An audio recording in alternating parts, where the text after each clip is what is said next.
Hey everyone, and thanks for jumping back into the cryptoverse. Today we're going to talk about Polkadot and the native DOT token. If you guys like the content, please subscribe to the channel, give the video a thumbs up. Also check out the Telegram channel, which you can find a link to in the description below. Let's go ahead and jump in. So the reason we're talking about Polkadot again is because of how well you can compare it to Ethereum's launch exactly 5 years ago. So it's been a week or two since we talked about it. Let's do an update. This is the DOT launch against Bitcoin. Okay, you can see that it launched in August, it moved up, and then it bled through Q4. And then if you look at Ethereum, it launched in August, moved up, and then it bled through Q4. And then Ethereum made a nice move from the bottom over here up to here of around 229%. Obviously it was lower over here, but let's just take it, say, from early January. Let's take it from January 1st and see what that move was. So around January 1st, approximately 214% to get back up to the top. If we were to take a measured move from the top of the bar over here and see how far it dropped at any given time to the bottom of a candle, it was negative 77%. And then later we had a 214% move starting January 1st that took us back up to the top. The first time we touched the top with these candles, it was in late January. So January 28th. Now look at DOT.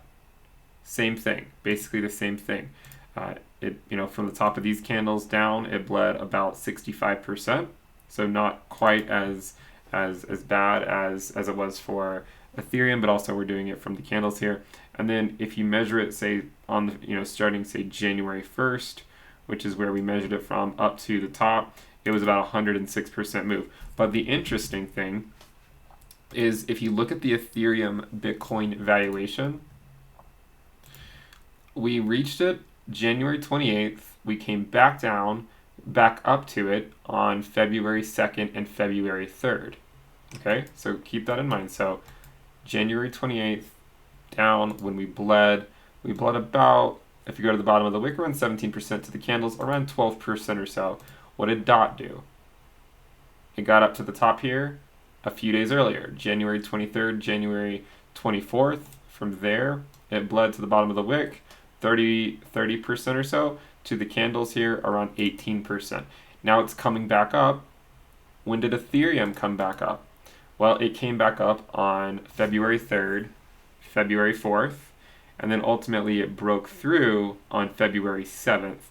And once it broke through, it was off to the races. And then after that, it did another 134% over 5 days. It then came back down 45%, and then Ethereum continued another move from this bottom to the local top, another 300% over about 26 days, taking us till the end of March. So again, the thesis that we've said for a while, we don't know if it's going to continue to play out. Obviously, it has played out fairly well so far, is that Ethereum to some degree, or the Polkadot to some degree, is emulating what Ethereum did against Bitcoin 5 years ago, right? Exactly 5 years ago. The launch of Ethereum took place August 2015. The launch of Polkadot took place August 2020. A lot of similarities here, even in terms of the projects. Gavin Wood originally coming from Ethereum. But we've seen this pretty similar move in a bull market, Bitcoin moving up in Q4. Therefore, Ethereum bled against Bitcoin back then. Now DOT bled against Bitcoin back in their most recent Q4. And then in Q1, it made a move back up to the top, came back down. Now it's coming back up. If we can come back up to the top, which we need to get to around 59,000 Satoshis, we still have a little ways to go. And if we can break above it over the next few days and continue up, then we'll even have more evidence that Polkadot is emulating Ethereum, although the exact ROI is obviously going to be different because the market capitalization of DOT today is a lot higher than Ethereum was back then. Therefore, it likely won't be quite as volatile to the upside.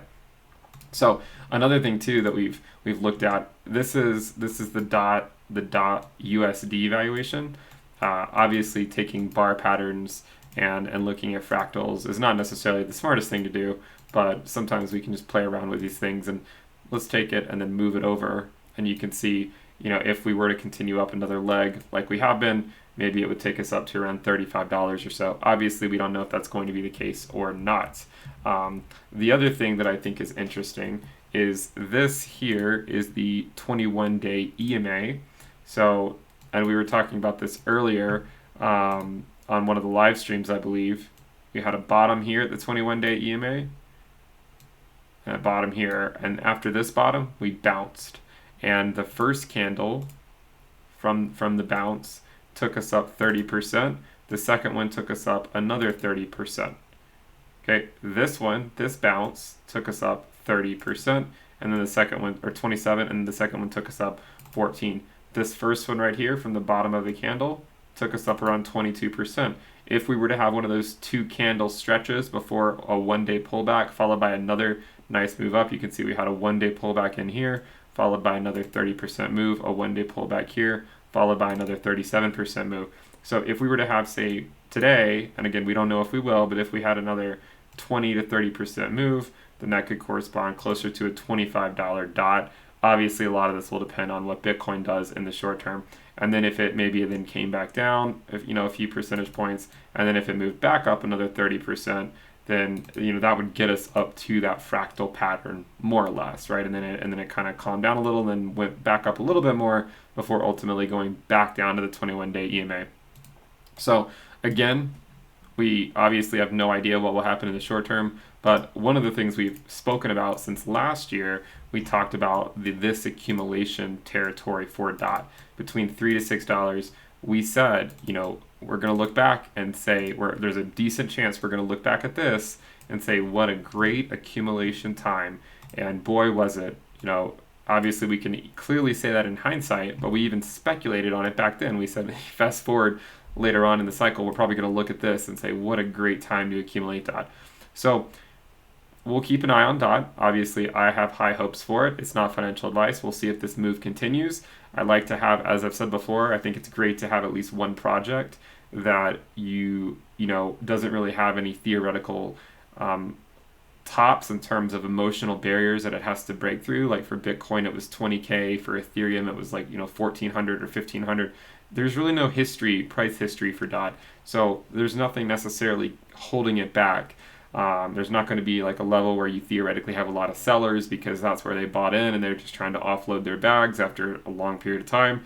Nothing like that. So let's see if DOT continues to emulate Ethereum's valuation against Bitcoin 5 years ago. So far it has. In order for it to continue, we should know here in the next few weeks, because if it were to continue to emulate it, we need to see DOT move back up closer to 58,000, 59,000 Satoshis, maybe chill there for a little bit, and then continue on a run. If you guys like the content, make sure you subscribe to the channel, give the video a thumbs up. Also check out the Telegram channel in the description below.